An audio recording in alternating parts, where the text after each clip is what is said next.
Hey guys, welcome back to the Marriage and Real Estate Podcast. We're your hosts, Kevin and Aisha Shelton, and today I'm exhausted. Kevin is going to try to sleep podcast me, y'all. So Definitely gonna sleep podcast. I'm gonna hold it down for as long as I can, but he's a very heavy man.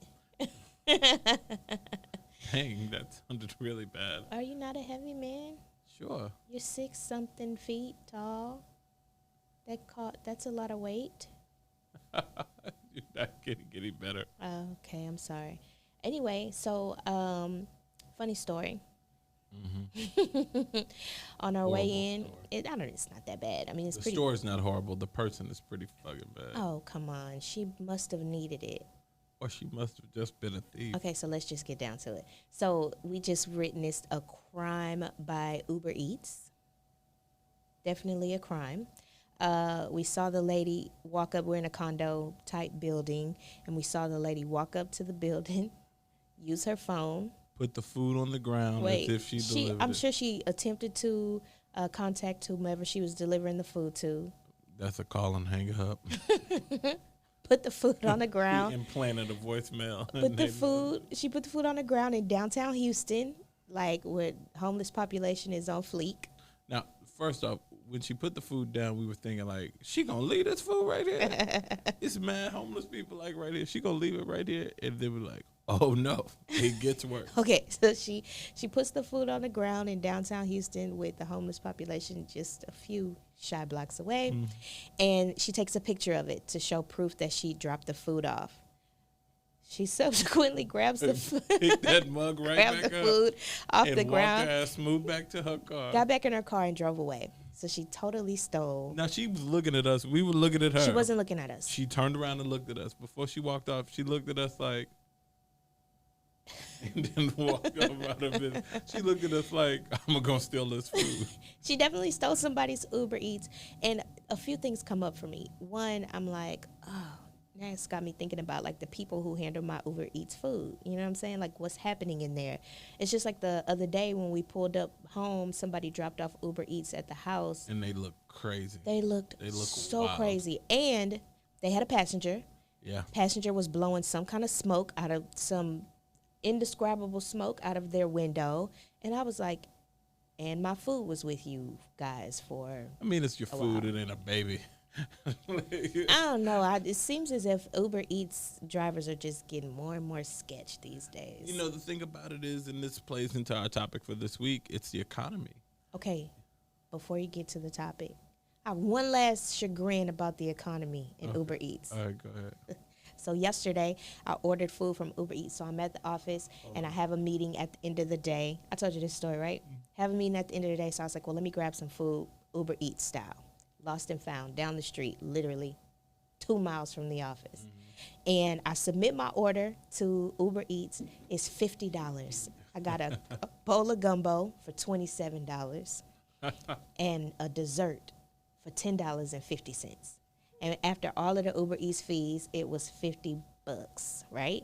So I get buyer's remorse, and I was like, you know what? I could just get in my car and ride down the street and pick that food up myself and save a significant amount of money. I tried to cancel it. Not even a minute and a half later, it says, you're welcome to cancel this order. We'll give you a refund, but we're going to have to charge you $40.29 on a $50 order. So there, Uber can really suck it, given that. No, I mean, we just need to not patronize. It works for a lot of people. It creates a lot of jobs and, you know, gives people lots of convenience. But is it something that's worth our time every day? No. No, not every day. And then I was talking to another friend, hope you're not listening, friend, said that him and his wife spent $3,000 on Uber Eats. What friend were you talking? You didn't tell me that. I forgot that part. $3,000? $3,000 in a month on Uber Eats. I think I know who this friend is. I think I know who this I was friend like, is. oh, friend. He was like, I'm so embarrassed. And we did it more than once. That's balling. Go ahead. $3,000 on You know Uber what? Eats. I need to get my life together. Listen. Ooh, let me wake up and get I'll back say to that work. again. $3,000. That's more than our household food budget times 3. Listen. So, yeah, Uber is really winning out here. If you're thinking about buying stock, try Uber because It's down right now. it's a perfect time to buy because everybody has gotten used to the conveniences of Well, it. let's talk about that. Right now, the market is down so much that people feel like they're unsure about the economy. But when you think about Uber or Facebook or Tesla or any of these businesses that are traded on the stock market, the one thing to think about is what do you use every day, right? What do you bank your life on? And are those businesses just experiencing a correction where they're now at a discount, or is this a permanent damage to their value? And you can talk to many analysts and stuff like that, but really what it comes down to is on some of those companies that are tried and true, right now it's the best opportunity to buy, right? So this week's episode is called 2022 Inflation for Investors, or what was it? The recession edition. The recession edition. There we go.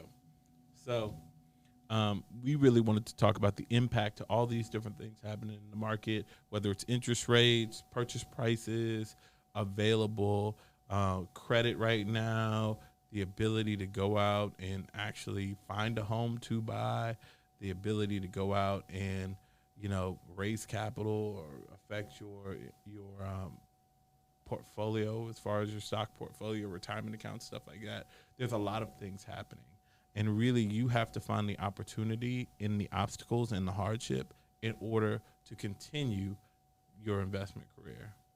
Yeah, so as business people and real estate investors, the one thing that we do is keep moving, right? So it doesn't matter what's happening in the economy. Like, True. the economy is going to be up and the economy is going to be down.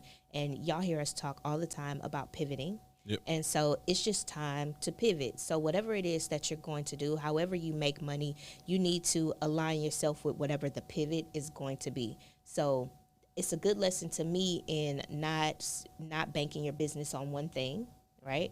And I think we've spoken before on this platform about how we've kind of diversified the services that we have, Yep. building luxury homes in the $1 million price point, building affordable homes, and also market rate homes. So what's being impacted for us right now is the market rate homes, Yep. right? Prices going up, interest rates have gone up dramatically. We've had, historically high. We just had a rate hike today. Had a historically high rate hike done today by the Fed, and so you have this that's going to be affected. That's a pillar of our business that's certainly going to be affected by what happened. Same thing in the luxury market, right? Yep. So $1 million price point, everybody's stocks are going down. They're making different decisions based on these long-term decisions. Do I want to buy $1 million plus house with a 7% interest rate? Like, Yep. does it make sense? So all of those decisions are being made. But guess what the government is always going to do? Provide housing. Yep. The government is always going to have programming for housing. So what we've decided was, it's a need that needs to be met, but also it's also a great business move. It's a great investment for And I think it's the direction a we're move going. of accessibility, right? Like, we want to make our homes accessible to everybody. And the reality of the situation is, as prices increase, everybody falls in that range of needing affordability. Yeah. Right? So it's not even a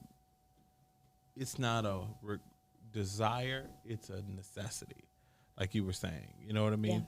Like, you do need housing, and it is the government's job to help with that. They're not going to give it to you, but can they create opportunities? Definitely. And I think that we just want to be a part of that solution for sure. And listen, inflation has been inflating, Yep. and gas. Everybody's posting bananas. about gas being out of control. But guess what? I see everybody still doing Buying luxury items, driving. luxury. I see people driving, right? Like, gas is, you went and filled up your tank and you spend $100. What you gonna do about it? No, so we went to DC a couple of weeks ago, and one of the things that we saw, we had an Uber ride, and the Uber driver was in a Tesla. So we asked him about it. Said, hey, how do you like the Tesla compared or whatever? So he gave us the game. He's like, I leased this Tesla for $400 a week, and it cost me about $10 a day to fill up on the power, on the supercharge, and then I make all these trips. But he's making about $2,600 a week. So for him, that's $2,000 a week that he's making. Yep. Right? That's a better job than he's ever had. Yeah. So at the same time it's difficulty, there's opportunity in the difficulty. And he's not worried about the gas because he's supercharging and he's leasing it, so he didn't have to buy it. Yeah. Right. So you have to find your opportunity in the middle of all this difficulty, because it's not that it's not there. It's that it's shrouded in the mess of the market. It's shrouded in the news. It's shrouded in, what your friends say, or my grandma told me don't go down there to that store. Don't, whatever. There are a lot of difficulties. There are a lot of dangers. There are a lot of obstacles, but it doesn't mean you can't, A, make money, B, build wealth even in a crazy market like this. Yeah. I think the people that are truly going to win in business and in life are the people who are always looking for opportunity, right? Yep. So regardless of what the forecast is, you're looking for what the opportunity is. Yep. And so, yes, interest rates are high. Yes, we're in a recession. Where do the opportunities lie? And I think that's what's the most important. And also getting around people who are having conversations like this, right? Because right now, you look at the news, there was a rate hike, right? Yep. A historically high rate hike. And so, like everybody else, everybody's panicking, everybody is complaining. Get in rooms and sit around tables with people who are talking about what they're going to do to maximize in this position, right? 1,000%. And be a part of that conversation. What can you do to maximize? It's interesting because, like you said, this was a historic rate hike. The rate is not historic, right? So the change between low to high might have been the history maker, but people have navigated in a 7% market before. Right. People have navigated in a 15% market and a 20% market. So you should Google. People should Google. Try this exercise. Google how to invest in real estate when the market's at 20% interest rate. Yeah, or how to invest in real estate in a recession. In a recession. What have people historically done in a recession? What have investors historically done in a recession? And it's designed to kind of cool it down. It's designed like they're making money more expensive so that investors don't come in and kind of too late. But some of the chagrins that I've heard from people, and I'm interested to hear what you think about it, is that, yes, interest rates are still historically lower than they've been in the past, but the prices is the problem, right? Sure. Prices are historically higher than they've been as well. So that's a combination of a couple of things. So that's a combination of constraints in the materials market and the labor market coming from COVID, and people are still riding that wave, right? So when the margins were compressed during COVID because supply chains were compressed, people were trying to raise the price to make up for that gap. And now that that's starting to ease up, people are trying to keep their prices high to buy back some of that loss, right?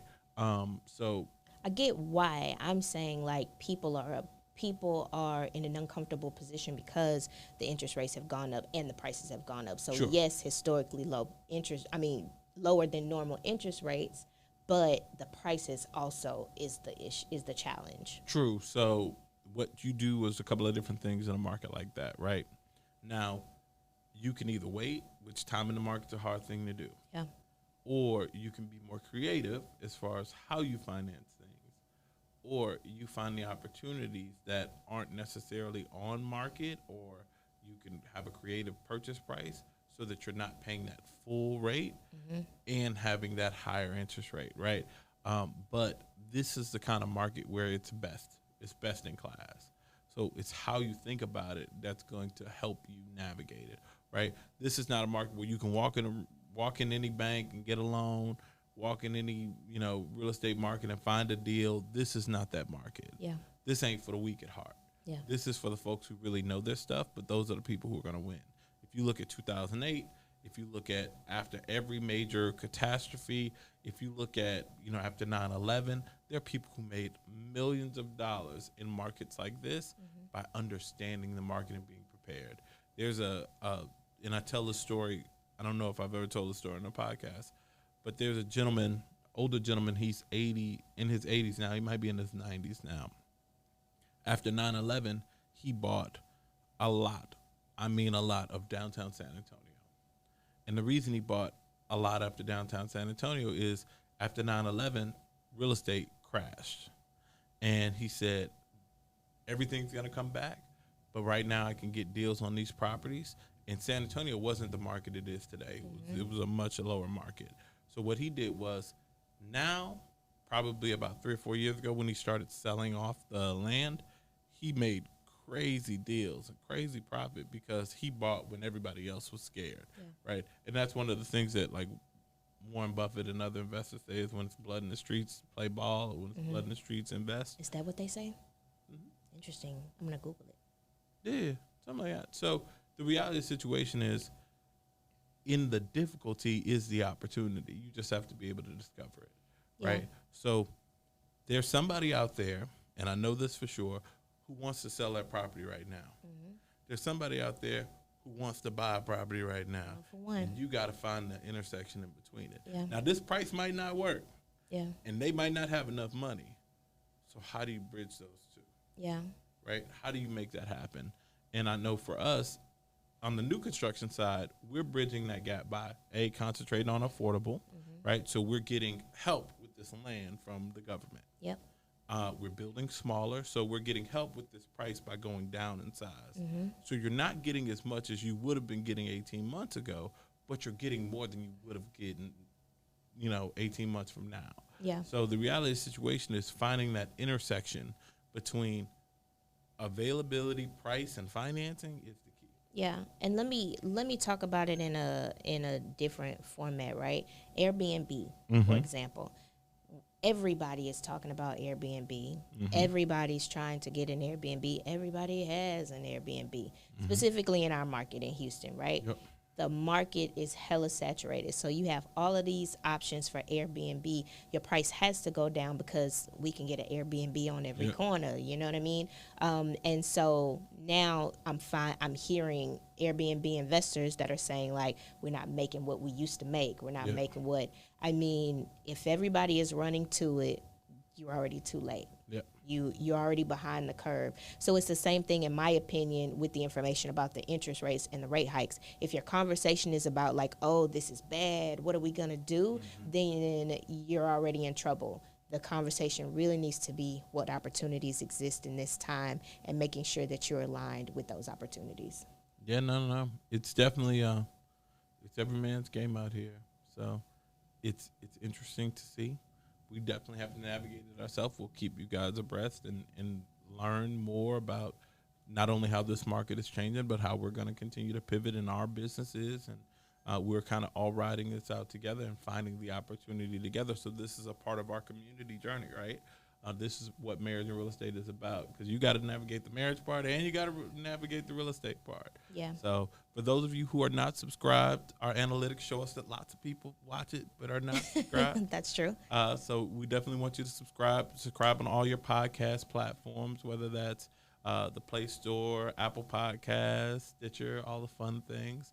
YouTube, smash that like button, smash the subscribe button. I'm getting better at this every week. You just lit up. You went from damn near sleep at the mic to subscribe, smash that like button. You got to smash it. That's the only way you do it. You got to liven up to smash it.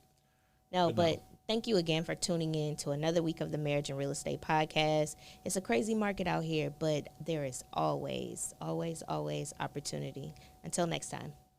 We out.